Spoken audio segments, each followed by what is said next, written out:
So, first of all, thank you for the kind introduction, and thanks to the organizers for the invitation and providing me the opportunity to share with you some thoughts and insights regarding the 4 Ps, old wine in new bottles, ? I will focus rather more on theories. I will not talk that much about innovation at Merck. Just as an introduction, we all know that innovation or management of innovation is some type of, I would call it balancing act. You see at the left-hand side the gardener with creativity and patience, hoping that his seeds will grow. At the right-hand side, the manager, strategic-minded, priority-driven attitudes, which are also useful if we consider that not any little tree at the end will grow. I like this chart very much because it reflects pretty much the challenges of my work in innovation management in the recent years. I would like to invite you to join me on the journey in 2 chapters. I will speak about theories in innovation management in some type of overview, posing the question, nothing new under the sun, and I would like to invite you to look at pictures of the future in the context of disruption and paradigm shifts. So,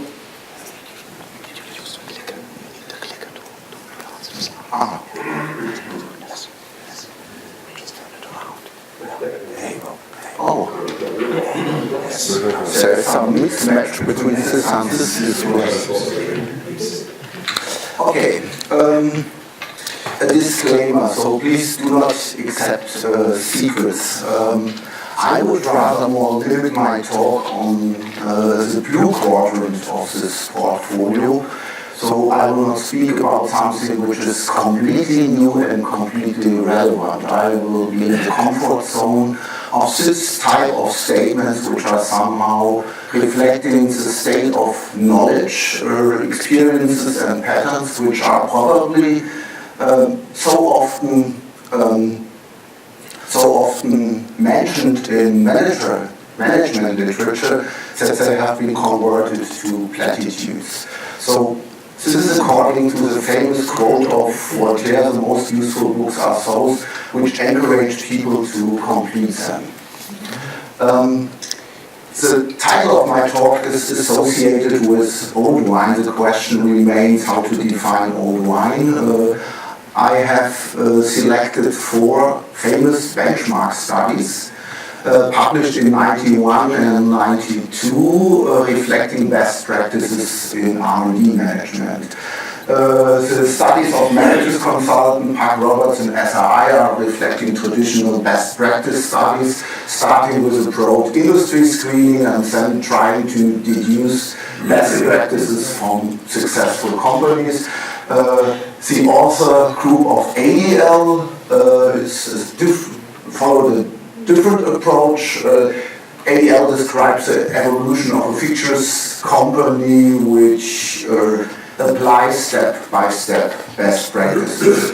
And my assumption was whenever the findings of all these best practice studies somehow came to the same result, then we can definitely speak of old wine.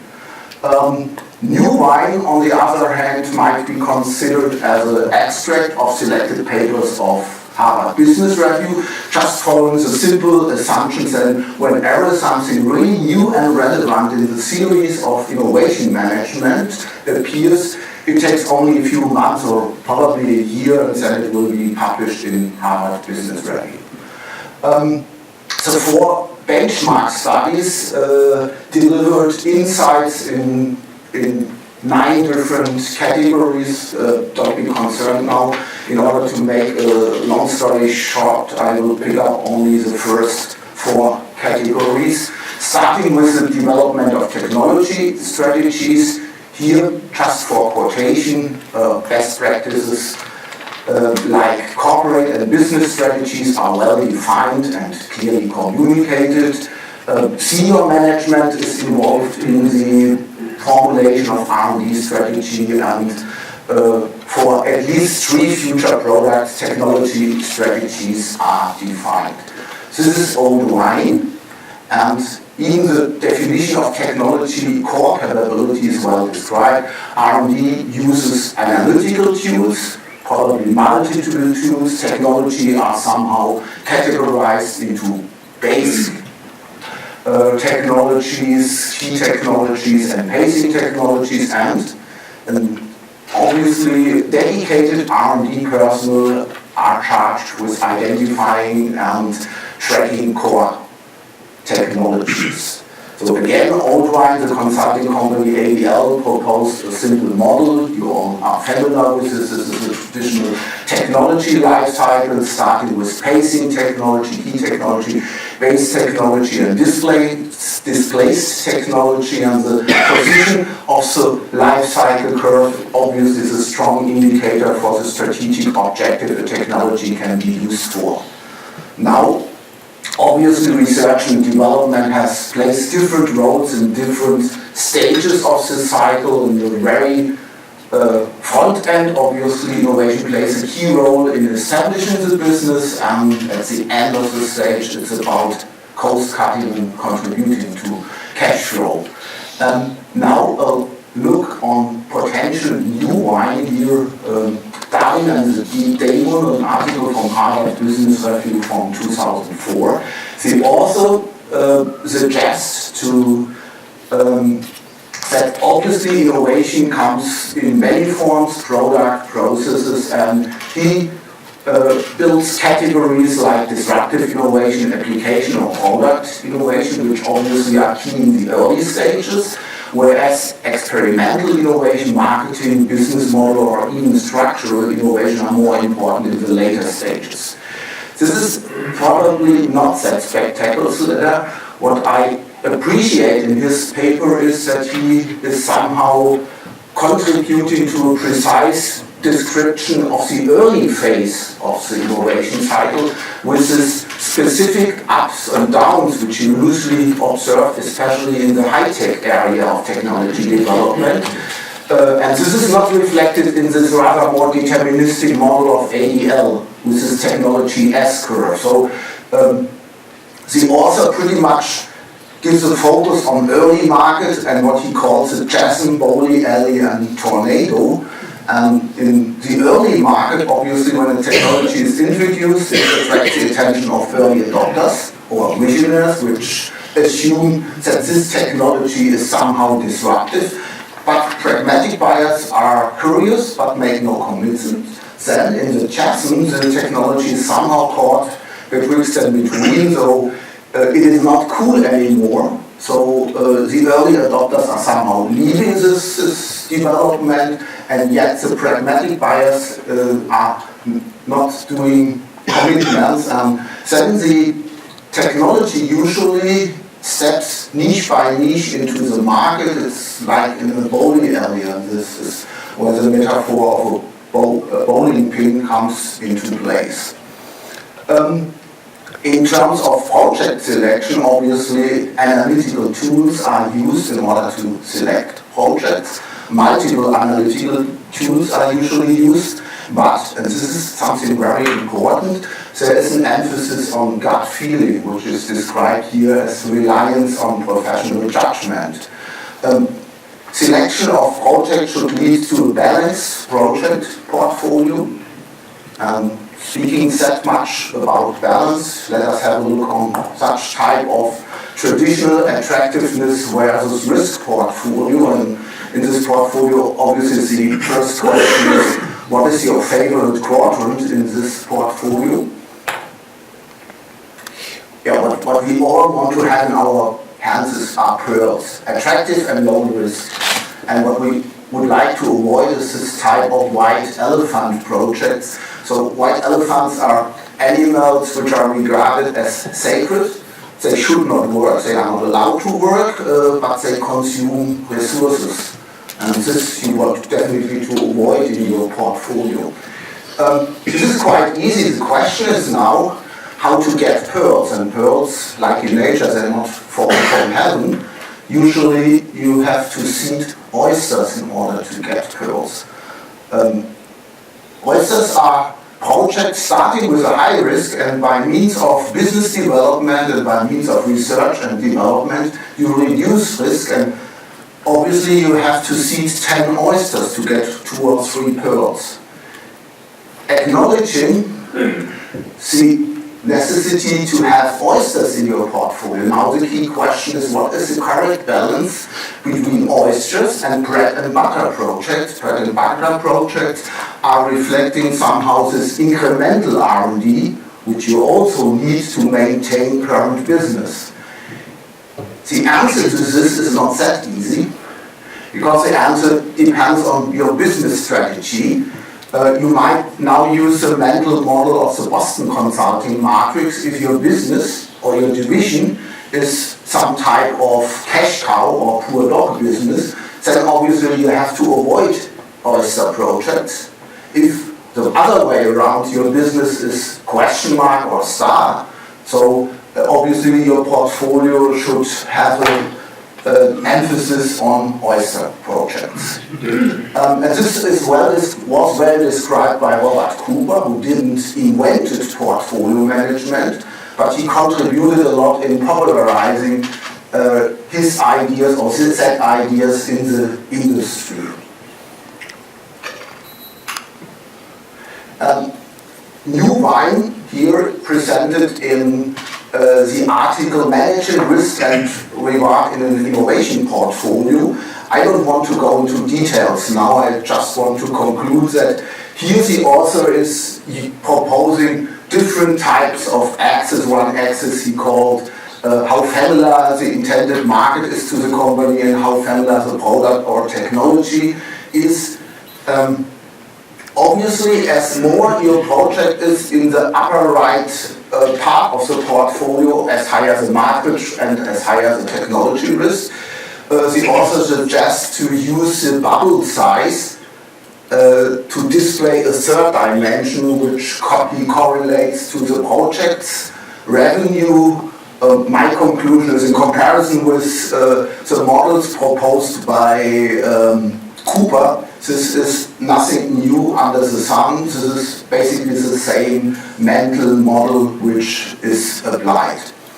In terms of project management, obviously projects are reviewed, projects are driven by milestones, discipline processes for project termination, which is important, and different management procedures should be applied for different categories of projects. What first comes to my mind by speaking about project management is the famous stage gate process as proposed again by Robert Cooper, but again Cooper didn't invent this type of process. Its origins are dating back to the 50s of the last century, so Wheelwright and Clark already described a stage gate process in their famous book Product Development, and this is typically the idea how in theory it works. And I have to admit that in practice we have somehow a distorted funnel project, often influenced by some type of early management injection. And obviously sometimes a very late marketing input. To be very serious, one of the most important disciplines in R&D management is the deliberate stop or termination of a project. So typically companies do not fail in having not sufficient projects. Typically, in contrary, they have too much projects with tiny resources. So I would say the most important discipline in R&D management is to deliberately terminate a project. And obviously this is a quotation to a tribal wisdom of the Indians. When you discover that you are riding a dead horse, the best strategy is to dismount. And practice, obviously, we are often following the other strategies. Again, having a look on new wine with an emphasis on deliberately termination of projects. This is a nice article from Isabelle Rollier in Harvard Business Review, Why Bad Projects Are So Hard to Kill. And she proposed not only to implement in a project the project champion, which the role is pretty much broadly acceptable, but to implement an exit champion and to acknowledge the value of someone who is able to pull the plug. Yeah. Disruptions and trends. I would also like to talk a little bit about the future. And I was a member of a working group of the German Industry Association, BDI, in 2010, where colleagues from BASF, Bayer, Volkswagen, Mercedes, Siemens, SAP came out with a study on the future perspectives of value chain. We have had a look on trends which are well documented, linear, long-term, in dimensions such as displayed in the high-tech strategy of the German Ministry of Science and Education, health, nutrition, climate, energy, and so on. After examining these linear trends, it came out that things are not that easy, they are more complicated, and there was a need to have a look on disruptions and even in paradigm shifts as changes in value creation. At first glance, it might be easy to foresee the future if we speak about trends, because trends are linear and the most important trends are mega trends, which are robust, global, and irreversible. You all know them and we all apply them in our formulation of strategies. And it is true that with our long-term investment decisions, like the children born today, which is derived from a long-term investment strategy, the houses built today, the greenhouses emitted today, the future is shaped today. In this concept fits pretty much the mental model of the Kondratiev cycles. We have already seen 5 Kondratiev cycles, and now entering in the area of the knowledge society, the key question is, what's the role of the chemical industry in the knowledge society, and what are the candidates for the next upcoming Kondratiev wave? I will come back to the answers probably in 5 minutes. First of all, I would like to share some pictures of the future. So, deriving from this linear mega-trend mental models, we will have 9.5 billion people, triple the amount of people older than 65. And then we should speak about personalized medicine, question mark.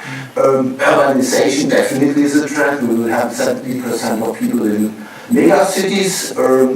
If today's world lab records in computing power, data storage capacity, and data transmission will continue, question mark, whether Moore's law will be continued, then obviously we might expect smartphones with unforeseeable features and frankly service robots. China will surpass US as economic superpower, and resources and energy consumption is expected to double by 2015. In the business as usual scenario, testing also the boundaries of our planets as predicted even in the famous book The Limits of Growth by the Club of Rome. When I was a child, the concentration of carbon dioxide in the atmosphere was 300 ppm. Now we have 400. If we continue with the business as usual scenario, we will have in 2150, we will have 1500 ppm. I don't want to talk about climate change, but carbon dioxide is toxic. Birds can perfectly live with 3000 ppm. Now we can speculate about carbon capturing, but what I have in mind for my studying physical chemistry, there is a second fundamental law of thermodynamics, and if you want to work against the degree of different concentrations, you have to apply an equation where entropy is involved, and you can calculate how much energy you will need, and there's no other way around, to remove all the carbon dioxide from the atmosphere. So obviously sustainability will be an issue. I would like to talk about black swans or disruptions. Disruptions are irreversible, supplying all the players and influencing their future to a large degree. In the mentioned study of the BEI, which was published in 2010 before Fukushima, we somehow tried to predict disruption in the field of energy from central fossil large power scale plants to decentralized regenerative production of energy, from motorized private traffic with the car as status symbol to mobility as a service, from serial production to smart production. And these are all growth opportunities, and it's a good message for the chemical industry, because we speak about lithium-ion batteries, probably lithium-air batteries, we speak about next generation photovoltaics, all a bundle of growth opportunities. And even in this context, from media, from one-way mass media to individualized, interactive, time-independent, multi-channel media, there are opportunities for the chemical industry. You see here transparent curved displays, so we have somehow to improve materials which are transparent and conductive at the same time, probably single-wall carbon nanotubes. So plenty of opportunities for the chemical industry, but overall there are some overarching patterns in value creation. For example, there's a strong trend for cooperation management between sectors, and there is a change from partial to holistic innovation. Like in the case of the lithium-ion battery, where you cannot just improve the cathode or the anode or the membrane, you have to deal with the whole system, and you have to have a profound understanding of the whole system. This is a nice list. I promised to come back to this topic for candidates for the 6th Contractive cycle. This was published in 2001 and suggested by Matthias Fox. I guess the list is still somehow valid. What you can learn from this list is that the chemical or life science industry obviously is somehow involved in the candidates for the next Contractive cycles, but there will be no isolated technology breakthrough, but some type of mega science. So there will be not the physics, the medicine, the chemical industry, there will be a bundle of technologies contributing to probably the next Contractive wave. This is a nice cover story from the economy, from the Economist from 2013. You see here, Rodin's penseur, the thinker, perching on some different type of base, toilet with a cistern, and the think bubble over his head is revealing what question he's pondering. Will we ever invent anything that useful again? So the age we are living in is marked by big promises, and the foundation of our daily life is now 50 to 150 years old. Despite the fact of such technology disruption like the internet or human genome sequencing, the Economist is somehow lamenting the innovation blues. And this type of innovation blues is somehow a dominant motto now by speaking about major industries like the chemical industry. On the left-hand side you see the decline in monomer invention in the plastic industry, which is a major industry, and you see some voices from investment banks and consultancy agencies somehow concluding we have to acknowledge the reality of finite invention on the molecular level. Probably this statement is also and even supported by the German Industry Association. Here's a list of the blockbuster inventions in the last century, and one might conclude that the era of blockbusters like Persil, penicillin, PVC is now over, and we are entering more and more with our fundamental outcomes into niche markets, which is also good. Here, from a different perspective, the golden age of the chemical industry probably is over, dominated by de novo design of materials, and more we speak about systems and solutions. Like in the case of the smart windows here, materials optimized into a total solution or integrated into a system. And even voices from academia, and this is the famous George Whiteside. This is a chemist with the highest impact factor, H index, over the last decade from Harvard University, is coming out with the same conclusion in his famous article, Reinventing Chemistry, published in Angewandte Chemie 2 years ago. This area is over, and chemistry is now facing classes of opportunities and applications to society that are even more interesting, but which are in the context of systems. Chemistry is not just long about atoms and molecules, it's about understand, manipulate, and control complex systems.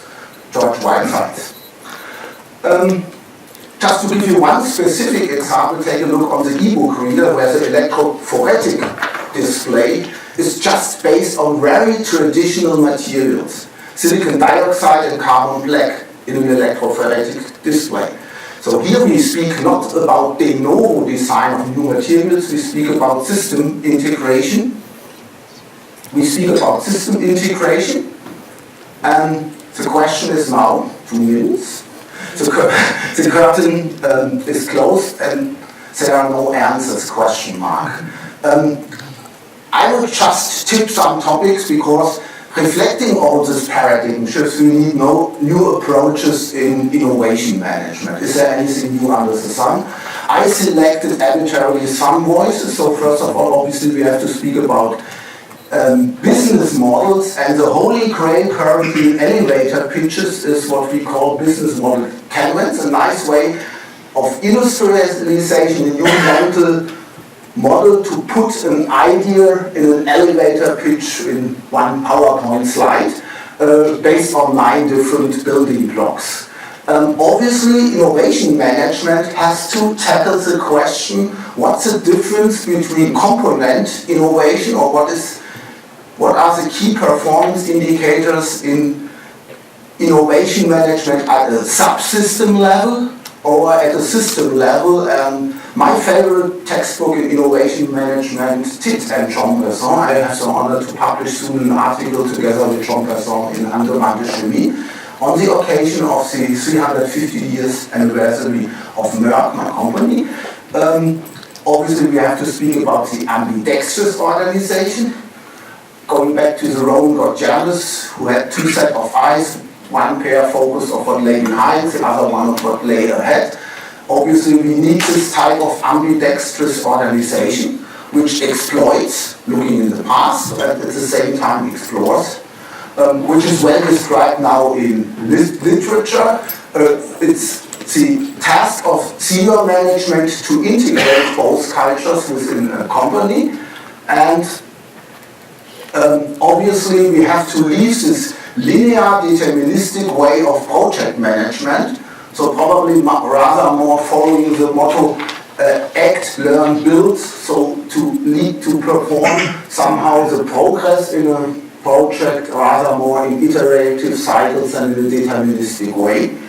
To conclude, again, Tit and Besson, organizations develop particular ways of behaving, which becomes the way we do things around here as a result of reinforcement. So somehow innovation management is like driving a car, which is not a passive behavior, but it is based and represents a behavioral routine. Obviously, simply watching someone drive a car and then attempt to copy him, this will never turn a novice into an experienced driver. Probably this is what we can conclude regarding best practices in innovation management. Successful innovation management routines are not easy to acquire, and this is in German difficult to translate it in English, because this is poetry. Bertolt Brecht, wir stehen hier und sehen betroffen, den Vorhang zu und alle fahren offen. Thank you for your attention.